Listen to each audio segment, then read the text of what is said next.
Hi everyone, my name is Anja and my favorite color is pink, and today I'm going to be reading Halloweena by Miriam Glassman.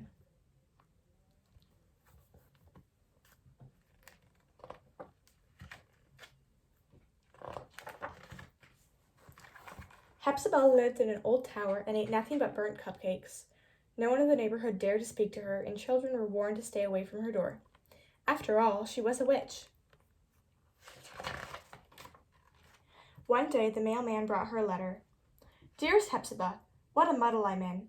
You were right about my disappearing vegetables. It was the neighbors after all. As soon as I discovered them picking my garden clean, I took your advice and demanded their baby in exchange for the Brussels sprouts. Trouble is, I've just met the most enchanting frog, and wouldn't you know? Babies give him warts. I tried to return the child, but my pesky neighbors moved away, and neither spell nor crystal ball can find them. You have to help me. You're my only sister, and I'm sure you'll raise her well. Just one request. Please keep her away from humans. Those celery-stitching scallywags are nothing but trouble. The baby will be in your cornfield on Halloween night. Horrors to you, my dear. Zilla. Lizards, gizzards, Hepzibah sputtered. I've raised rats, bats, and broccoli, but I've never raised a child. She was so upset, she left the cauldron bubbling all over her new carpet. Sure enough, on Halloween night, after her ride against the moon, Hepzibah stomped through her old dry cornfield, and there it was. Beetles and bones, muttered the witch. She poked the baby. The baby smiled. She scowled at the baby. The baby still smiled. She glared at the baby with her meanest, beadiest eye. The baby gurgled, and the witch picked her up. Why, you're as cold as a newt's belly, she cried, and whisked her inside at once. Well, this was a fine kettle of slugs, said Hepzibah. How's a witch like me supposed to care for an imp like you? I don't suppose you like burnt cupcakes. And what a fright you are. Not a wart on you. The witch sighed. But you're as cute as a baby bat, and if I can change a fool into a flea, I could certainly change a diaper. But what if sister's request? Human folk are as thick as weeds around here. She scratched her chin and looked down at the baby. I wonder, imp, any chance you could learn to be a clever little witch? The baby burped, and the witch named her Halloweena.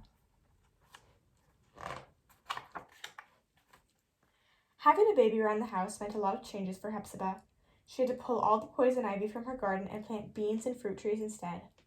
Well, she sighed, a tempting apple might be useful now and then. Finding time to make potions was hard. Sometimes the witch felt as if all she ever conjured up were lizard tongue teething biscuits, and Halloweena always fussed while Hepzibah stirred the dragon's eye brew.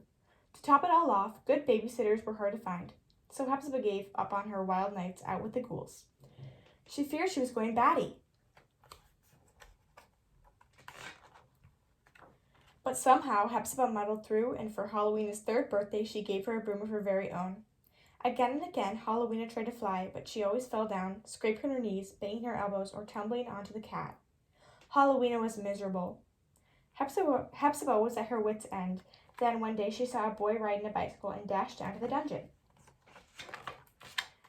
From then on, Hepzibah and Halloweena rode together on Halloween night, and every year Halloweena asked about the children below.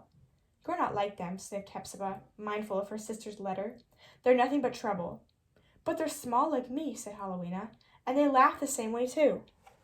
Don't worry, said Hepzibah. You'll get your cackle soon enough.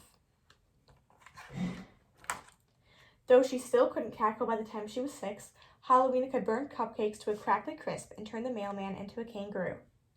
You're certainly becoming a clever little witch, said Hepzibah, and Halloweena felt proud. But she kept thinking about the children who laughed like her. She was tired of playing with her goblins. The only game they liked was hide and shriek. So the next Halloween night, Halloweena swooped down on her broom and called out to the children. It was the only time they ever dared to come near the tower. But the wind was howling, and they didn't hear her. Halloweena watched as they crept up to the door, banged on it, then ran away laughing. One little girl dropped some candy. Halloweena scooped it up and brought it to Hepzibah. What's this? She asked. Nothing but trouble, said Hepzibah. Every year those frightful imps try to rattle my bones with their tricks while nosing around for sweets.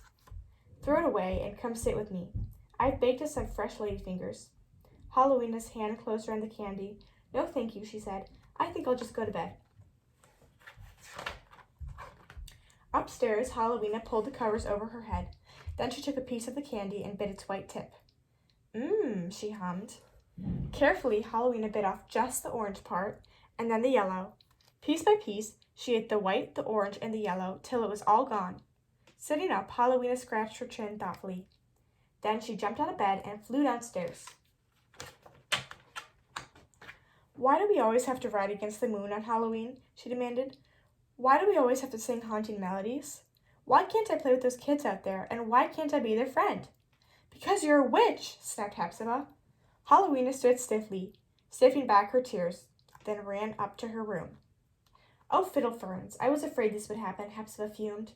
Why does she want to be with those dratted humans? They can't even fly upside down. Sorely puzzled, the witch made a few calls.